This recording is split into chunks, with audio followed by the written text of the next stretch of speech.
Hello, I'm William Henderson, and today I will be presenting my final project on automated music genre classification named Visualizing Sound.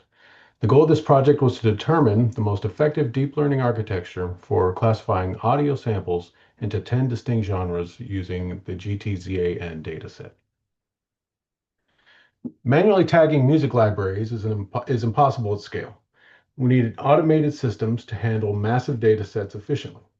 My approach was to move away from raw waveform analysis and instead use MEL spectrograms, essentially pictures of sound, to leverage the power of computer vision. I pitted four distinct architectures against each other: a two-dimensional CNN model, which focuses on spatial features, an LSTM model, which focuses on more temporal features, a pre-trained ResNet 18 model, which leverages previously trained weights and transfer learning with this dataset, and a hybrid model that combines the outputs of a CNN and LSTM to leverage both methodologies and attempt to get the best from both temporal and spatial features. I utilized the famous GTZAN dataset. It contains 1,030-second tracks with 22 kilohertz sample rate, evenly distributed across 10 genres. While this is a standard benchmark dataset, it's small in size, only 100 songs per genre. This presents a challenge for deep learning due to the limited number of training batches for training, validation, and testing. This slide details the most critical part of the project, the data pipeline. First, I split the data set into training, validation, and data sets, splitting them into groups of 70, 15, and 15% respectively.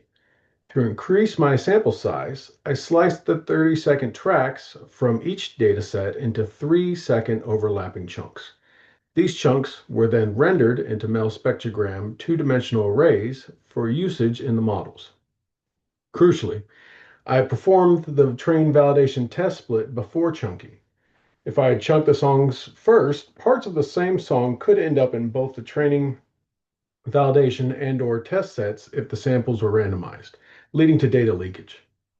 My pipeline ensures that the model is tested on songs it has truly never heard before. I started with two baseline approaches. On the left, the CNN treats the spectrogram as an image, looking for shapes that represent rhythms or chord changes. It uses hierarchical feature learning. Early layers see edges, and deeper layers see textures. On the right, the LSTM treats the input as a time series. It looks at how sound evolves over the 3-second window.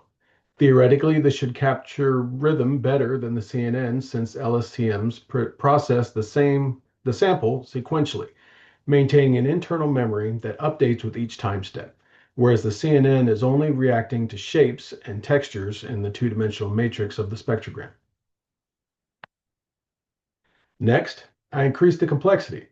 I used a ResNet 18 model to see if a massive model trained on visual objects like cats and cars could transfer that knowledge to spectral lines and curves.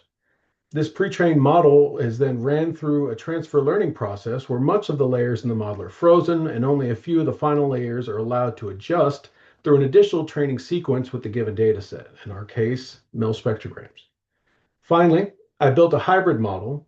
As shown in the diagram, this processes the exact same tensor through two parallel branches, a CNN focusing on spatial features, as before, and an LSTM focusing on temporal features, like the one we had before also, and fuses these models' understandings at the end to get a predicted genre. The goal was to get the best of both worlds from these two methods. To ensure fair comparison, I standardized the training loop. All models ran on a T4 GPU using cross-entropy loss and an atom optimizer. I implemented an early stopping mechanism with the patience of 5 epochs. This means that if the validation loss stopped improving over 5 rounds, training stopped immediately to prevent the model from memorizing the training data. This was vital to generalization. Also, after each epoch, if the validation loss was lower than any previous model, the weights were saved to ensure the best model was kept for testing. The results were close.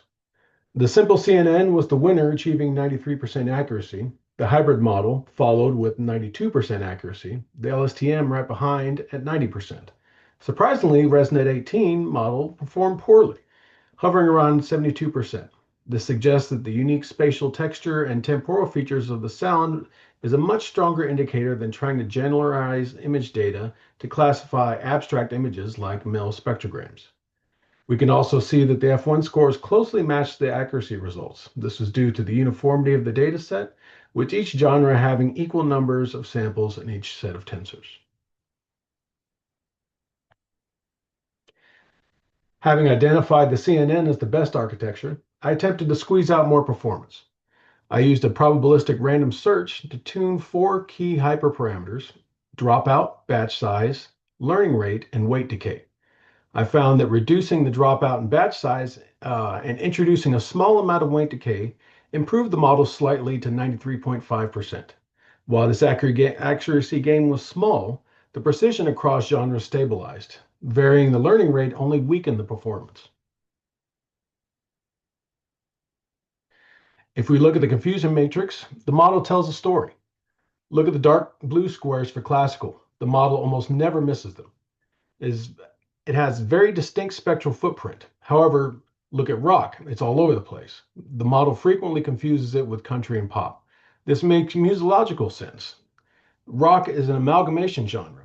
It shares the instrumentation of country and the structure of pop, making it visually ambiguous in a spectrogram. Other genres besides these seem to have distinct genres it's mistaken for usually. For instance, jazz, were to be categorized incorrectly, is most likely going to choose blues, a close cousin musically and historically. Reggae and pop have similar relationships for similar reasons. Looking at the classification report, we can see that classical's recall is nearly perfect, showing the model does an outstanding job predicting these samples correctly. Blues has a very high recall and precision, showing that the model not only successfully identifies the genre well, but also rarely predicts false positives. Rock has the lowest precision, showing it struggles the most with false positives, showing its related genres more than any other class does in this classifier. In conclusion, while temporal features are theoretically important for music, spatial analysis via a simple CNN proved to be the most robust and efficient method for this specific dataset. I believe ResNet struggled because MEL spectrograms are a very abstract image compared to the ImageNet dataset of common animals and items. Also, the shape mismatch of spectrograms versus the ImageNet images may have introduced some error as well, as in the shape of the tensors themselves. Future work would involve finding a model trained on a more abstract images similar to spectrograms. Also, a more thorough grid search of the hyperparameters for a final model may yield higher accuracy. This concludes my presentation. Thank you for your time.